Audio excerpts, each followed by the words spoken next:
Alors un exercice ici sur un prisme droit. Nous avons ici représenté un prisme droit, tel que AB est égal à 3 racines de 5, BC 4 racines de 5 et AC 5 racines de 5. Ce triangle que je dessine correspond à la base du prisme.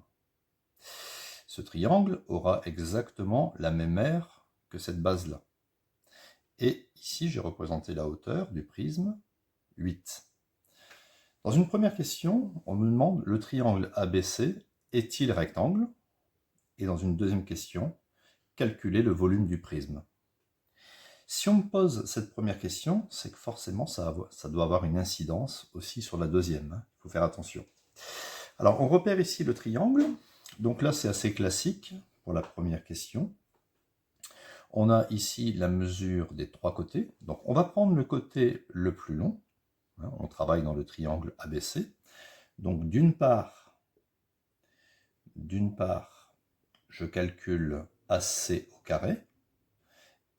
D'accord? Ça s'appelle aussi la réciproque de Pythagore. Et d'autre part, je vais calculer la somme des deux autres côtés au carré. AB carré plus BC au carré. Donc on y va. AC carré, ça fait 5 racines de 5 au carré. Le carré s'applique sur le 5 et sur le racine. 5 au carré, ça va me donner 25. Et racine de 5 au carré, racine de 5 fois racine de 5, ça fait 5. D'accord? Donc on obtient ici 125. Ici, pour la somme des deux autres côtés au carré. Donc ça va me donner 3 racines de 5 au carré, plus 4 racines de 5 au carré. C'est pareil, le carré va s'appliquer sur le 3 et sur la racine. Ça va me donner 3 au carré, ça fait 9. 3 fois 3, 9. Racine de 5 au carré, ça fait 5. Ici, c'est pareil, le carré s'applique sur le 4 et sur la racine. Alors, ce n'est pas une identité parce qu'ici, il y a un multiplié entre les deux. 4 au carré, ça fait 16. Racine de 5 au carré, ça fait 5. On va donc obtenir 9 fois 5, 45, plus 16 fois 5, ça va me donner 80. Et 80 plus 45, ça fait aussi 125. Donc, qu'est-ce que l'on constate? Eh bien, on constate que AC carré est égal à AB carré plus BC carré. Et d'après la réciproque du théorème de Pythagore, on a l'égalité de Pythagore qui est vérifiée, d'après la réciproque du théorème de Pythagore, alors le triangle ABC est rectangle, il est rectangle en B.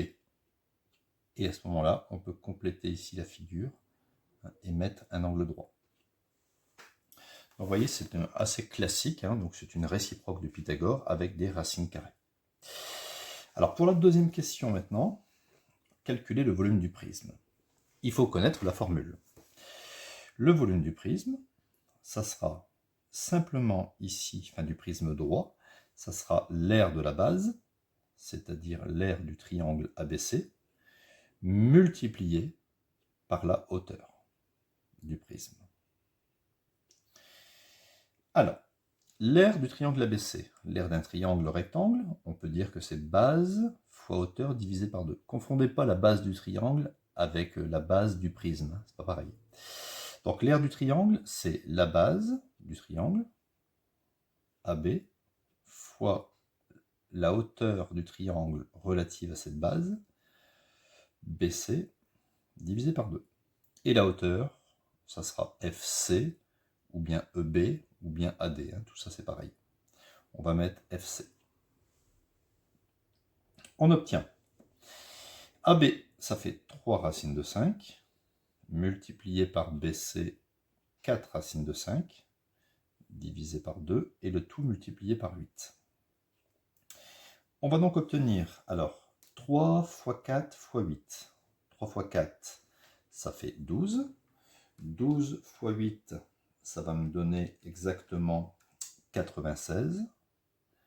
Multiplié par, alors racine de 5 fois racine de 5, ça fait racine de 25, mais ça fait 5.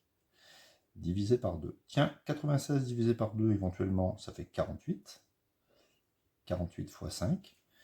Et 48 fois 5, ça va me donner 240. Donc voilà le volume du prisme. Alors je ne sais pas si c'est des centimètres cubes, ou des mètres cubes, ou des décamètres cubes, ça dépend des unités de départ. Comme ici il n'y avait pas d'unité, ben pour le volume, vous ne mettez pas d'unité. Faites attention, le volume d'un prisme, c'est l'aire de la base, ici, prisme droit, multiplié par la hauteur. Et l'aire d'un triangle rectangle, c'est base fois hauteur divisé par 2.